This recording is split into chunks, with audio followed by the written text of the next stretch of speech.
Antarctica is one of the most mysterious places on Earth. It is the coldest, driest, and windiest continent. And yet it captures the imagination of millions of people around the world. When people think about visiting faraway destinations, Antarctica often comes to mind as the ultimate frontier. But the reality is very different. You cannot simply buy a ticket and fly there like you would to Paris, Tokyo, or New York. Access to Antarctica is heavily restricted, carefully regulated, and in many cases extremely difficult. Before we dive deeper, make sure to hit the like button if you're fascinated by mysterious places like this. And don't forget to subscribe to the channel so you don't miss future videos on hidden corners of our planet. In this video, we're going to explore the real reasons why people can't freely go to Antarctica. We'll look at the history, the laws, the environment, the logistics, and the dangers that make Antarctica unlike any other place on the planet. Or let's start with governance. Most people don't realize that Antarctica is not owned by any country. It has no government, no cities, and no permanent human population. Instead, it is managed under an international agreement called the Antarctic Treaty. This treaty was signed in 1959 during the Cold War by 12 countries, including the United States and the Soviet Union. At that time, several nations were making territorial claims on Antarctica. But the treaty froze all claims and declared that Antarctica would be used only for peaceful purposes. That decision made Antarctica unique in world history. It became a continent dedicated to science and cooperation, instead of war or conquest. Today, more than 50 countries are members of the Antarctic Treaty. Together, they make collective decisions about what can and cannot happen on the continent. This shared responsibility is rare in international politics. The treaty prohibits military bases, nuclear testing, and weapons. It also requires that scientific research be freely shared. So when scientists from different nations study Antarctica's climate, ice sheets, or wildlife, they publish their findings for the world to see. This cooperative spirit is one of the main reasons Antarctica is so heavily protected. Another important agreement is the Madrid Protocol. Added in 1991, this protocol strengthens environmental protection by declaring Antarctica a natural reserve devoted to peace and science. It bans all mineral resource activities, meaning no oil drilling, no coal mining, and no commercial exploitation of the land.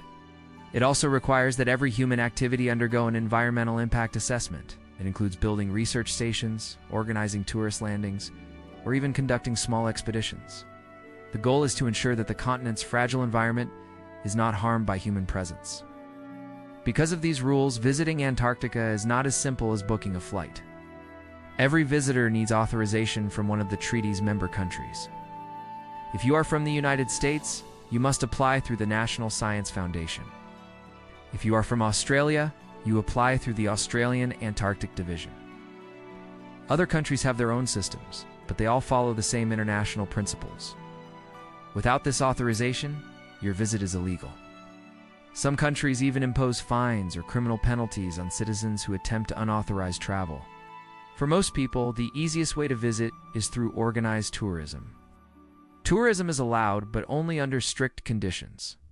The majority of tourist trips are run by members of the International Association of Antarctica Tour Operators, or IAATO. IAATO is a voluntary organization that sets high standards for safety and environmental care. Operators must follow rules about where they can land, how many people can go ashore, and how visitors must behave. For example, at most landing sites, only one ship can bring passengers at a time. No more than 100 people are allowed on land simultaneously. Visitors must also disinfect their boots and clothing before stepping onto the ice. These measures are designed to protect Antarctica's fragile wildlife and ecosystems. Wildlife protection is especially important. Antarctica is home to unique species like emperor penguins, Adelie penguins, leopard seals, and wandering albatrosses. These animals are not used to human contact and can be easily disturbed. Getting too close to a penguin colony, for example, may cause adults to abandon their chicks. Disturbing a nesting bird could result in eggs being lost to the cold. Because of this, tourists must keep minimum distances, often 5 meters or more from wildlife. Feeding or touching animals is strictly forbidden. Even small mistakes can cause long-term harm. There are also places that are completely off-limits. These are called Antarctic Specially Protected Areas, or ASPAs. ASPAs are designated to protect rare ecosystems, scientific sites, or sensitive wildlife habitats. To enter an ASPA, you need a special permit and a clear scientific reason. Tourists and casual visitors are not allowed. This ensures that Antarctica's most fragile locations remain untouched by human interference. Another key reason people can't freely go is biosecurity. Humans can accidentally carry seeds, insects, or microbes into Antarctica. Even a tiny foreign organism could disrupt the ecosystem. For example, grass seeds stuck in the sole of a boot could start growing on the Antarctic coast, changing the landscape. Because of this, strict biosecurity checks are required. Visitors must clean and disinfect their boots, clothing, and equipment before going ashore. Some items, like fresh fruit or soil, are banned entirely. The goal is to keep Antarctica's environment as pristine as possible. Travel to Antarctica is also limited by extreme conditions. It is the coldest place on Earth, with winter temperatures dropping below -70 degrees Celsius. Even in summer, storms and blizzards can appear suddenly. The wind can reach speeds of more than 200 kilometers per hour. Antarctica is also the driest continent, technically a desert, with very little precipitation. Its ice sheet covers an area larger than the United States and Mexico combined. The sheer scale and harshness of the environment make casual travel impossible. Rescue operations are another challenge. If someone gets sick or injured in Antarctica, help may be days or even weeks away. There are no hospitals, no regular airports, and very few medical facilities. Most research stations have small clinics but limited supplies. Evacuation often requires a long flight over dangerous conditions, which may not even be possible during bad weather. Because of this, visitors are usually required to pass medical checks before traveling. They must also carry insurance that covers emergency evacuation, which can cost hundreds of thousands of dollars. The timing of visits is also very restricted. The Antarctic tourism season runs only from late October to early March. This is the Austral summer, when temperatures are milder and daylight lasts for up to 24 hours. Outside of this period, sea ice expands, ships cannot reach the coast, and flights become dangerous or impossible. During the winter months, the continent is essentially closed to visitors. This short season greatly limits the number of people who can experience Antarctica. The cost of visiting Antarctica is another barrier. It is one of the most expensive travel destinations in the world. A short cruise might cost $10,000 to $15,000 per person. Longer expeditions or fly-in trips can easily exceed $50,000. This high cost makes Antarctica inaccessible to most people. Only a small fraction of the global population will ever afford to go. This financial barrier, while frustrating for some, also helps reduce the environmental pressure on the continent. Even when you do arrive, your freedom is very limited. You cannot wander off on your own or explore wherever you want. Tourists must stay with guides, follow marked paths, and avoid sensitive areas. Research stations are not open to casual visitors. Access is restricted to scientists, staff, and approved guests. This ensures that experiments are not disrupted and station operations remain safe. Antarctica is not a playground. It is a working environment dedicated to science. Science is actually one of the strongest reasons for restrictions. Antarctica is vital for global research. Its ice cores contain records of Earth's atmosphere going back hundreds of thousands of years. These records help scientists understand climate change and past ice ages. The continent also provides unique conditions for astronomy, glaciology, and marine biology. For example, studying Antarctic krill populations helps researchers understand the entire Southern Ocean food chain. Because science is the priority, tourism and other activities must always take a back seat. History has also shown the dangers of unrestricted activity. In 1989, the Argentine supply ship Beea Pariso ran aground near the Antarctic Peninsula. It spilled more than 600,000 liters of diesel fuel into the sea, causing significant environmental damage. This disaster led to tighter rules on shipping, including a ban on using heavy fuel oil in Antarctic waters. Such incidents remind us how fragile the continent is and why strict controls are necessary. Geopolitics add another layer of complexity. 7 countries have made territorial claims in Antarctica, including the UK, Chile, and Argentina. However, under the Antarctic Treaty, these claims are neither recognized nor rejected. They are simply frozen, meaning no country can enforce its claim while the treaty is in effect. This prevents conflict, but also means no nation can treat Antarctica as its own backyard. All decisions must go through international cooperation. This unique political arrangement helps explain why access is so carefully managed. So far, we have looked at the laws, the environment, the costs, and the risks. Together, these factors explain why ordinary people cannot just book a flight to Antarctica. It is not forbidden, but it is protected. Protected by law, by science, by nature, and by international cooperation. And that protection is what makes Antarctica so unique in our modern world. We've explored the legal restrictions, the environmental rules, the logistical barriers, and the dangers that make Antarctica one of the hardest places in the world to visit. But there's more to the story. Antarctica is not just a continent of ice and penguins, it's also a place of mystery. For decades, people have speculated about what really lies beneath its frozen surface. And these mysteries are another reason why so many are fascinated with the idea of going there. Right. Let's start with the hidden world beneath the ice. Most people think Antarctica is just a giant sheet of frozen land. But scientists have discovered entire mountain ranges, valleys, and lakes buried under kilometers of ice. One of the most famous is Lake Vostok, a massive subglacial lake located for kilometers beneath the ice sheet. It has been sealed off from the outside world for millions of years. Scientists believe it could contain unique forms of microbial life, completely isolated from the rest of Earth. Because of this, drilling into Lake Vostok must be done with extreme caution to avoid contamination. This hidden world makes Antarctica feel like an alien planet right here on Earth. In fact, many scientists compare Antarctica to Mars. The conditions are so extreme that research there helps prepare us for future missions to other planets.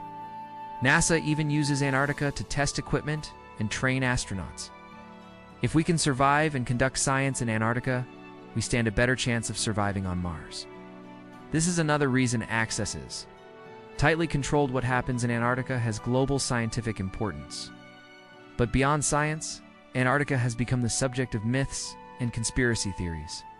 Some people claim that governments are hiding secrets beneath the ice. So, for example, there are stories about lost civilizations, Nazi bases, or even evidence of extraterrestrial life. While these stories make for great internet speculation, there is no solid evidence to support them. What is true, however, is that Antarctica's extreme isolation makes it a perfect setting for the imagination. When people are told they can't freely go somewhere, it naturally sparks curiosity. And in the age of social media, that curiosity often turns into elaborate theories. One of the most persistent myths is about Nazi Germany and Antarctica. During World War II, Germany launched an expedition to a part of the continent they called New Swabia. Some conspiracy theories claim they've built secret bases there. Others go even further, suggesting advanced technology or hidden UFOs under the ice. Historians, however, point out that there is no evidence of permanent Nazi bases in Antarctica. The expedition was mostly about exploration and claiming territory, just like other nations did at the time. But the secrecy around military activities during the war has fueled endless speculation. Another area of fascination is Antarctica's role in climate change. The ice sheet contains about 60% of the world's fresh water. If it were to melt completely, sea levels would rise by more than 50 meters, flooding coastal cities around the globe. Already, scientists are seeing alarming changes. The West Antarctic ice sheet is thinning, glaciers are retreating, and massive icebergs are breaking away. Studying these changes is critical for predicting the future of our planet. This urgency is another reason access is so restricted. Scientists need controlled environments to measure and understand these shifts. Tourism, mining, or uncontrolled exploration could interfere with vital research. Now, let's talk about resources. Antarctica is rich in natural resources. Coal, iron, oil, and gas may all exist beneath its surface. Some estimates suggest there could be vast reserves of untapped wealth. But under the Madrid Protocol, mining is strictly banned. This agreement is in place until at least the year 2048, when it can be reviewed. Many experts worry that as global demand for resources increases, some nations may push to exploit Antarctica. If that happens, the fragile ecosystem could face irreversible damage. For now, however, the ban on mining is a strong reason why ordinary people cannot simply go and stake a claim. Antarctica is not a frontier for profiteers, a frontier for preservation.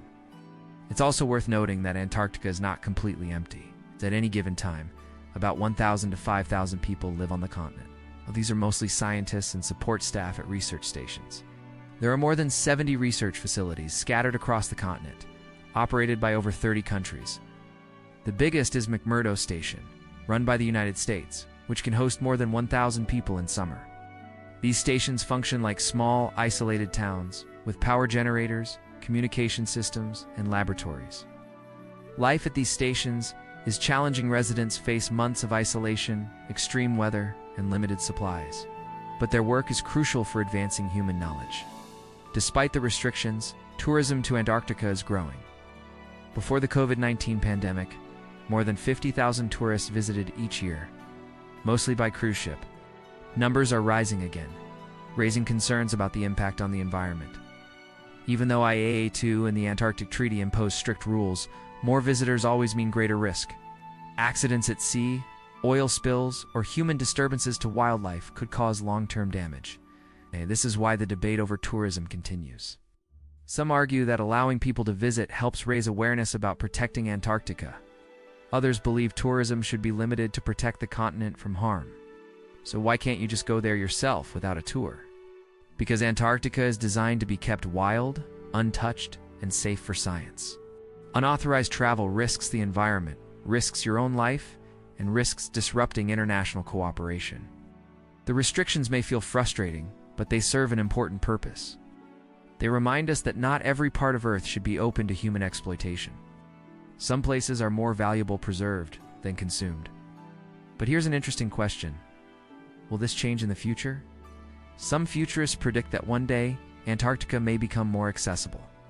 Advances in technology, transportation, and sustainability could make it easier for people to visit without causing harm. There are also discussions about ecotourism, where small groups of carefully managed visitors might experience the continent in a low-impact way. But the challenge will always be balance. How do we allow people to see Antarctica's beauty without destroying the very thing they came to witness? This balance will shape the future of human presence on the continent. Another major challenge is politics. The Antarctic Treaty has been remarkably successful for more than 60 years. But as the world becomes more competitive, will nations continue to cooperate? What happens if resource scarcity pushes countries to demand access to Antarctica's minerals? What happens if rising seas and climate disasters make the ice sheet even more important to monitor? The treaty will eventually face pressure, and when it does, the rules about who can go to Antarctica and why may change. For now, though the restrictions remain firm, Antarctica teaches us something deeper about humanity. It shows us that cooperation is possible. Nations can set aside their rivalries and protect something bigger than themselves. It also shows us the limits of human power, no matter how advanced our technology. Antarctica reminds us that nature is stronger. Its storms, its ice, its isolation. These are forces that cannot be tamed. In a world where humans dominate so much of the planet, Antarctica is one of the last places that still feels beyond our reach. So, the next time you wonder why you can't just hop on a plane to Antarctica, remember this. It's not because it's forbidden. It's because it's protected. It's protected by law, protected by science, protected by nature itself. And perhaps that's the way it should be. A place left wild, mysterious, and inspiring. A reminder that some frontiers are not meant to be conquered, but respected. In conclusion, Antarctica is closed to ordinary travel for many reasons, because of international treaties that preserve peace, because of strict environmental rules that protect fragile ecosystems, because of logistical challenges that make survival difficult, because of the costs that keep mass tourism away, and because of the need to prioritize science over exploitation. All of these reasons combine to make Antarctica one of the most restricted, yet most fascinating places on Earth. So while you may not be able to freely visit, you can still appreciate its importance from afar. Antarctica affects our climate, our oceans, and our understanding of the planet. In many ways, protecting Antarctica protects all of us. And perhaps that's the real reason why it remains so hard to reach. If you enjoyed learning about Antarctica's mysteries and restrictions, make sure to like this video and subscribe for more deep dives into the world's hidden places. And let me know in the comments if you had the chance to visit Antarctica. Would you go?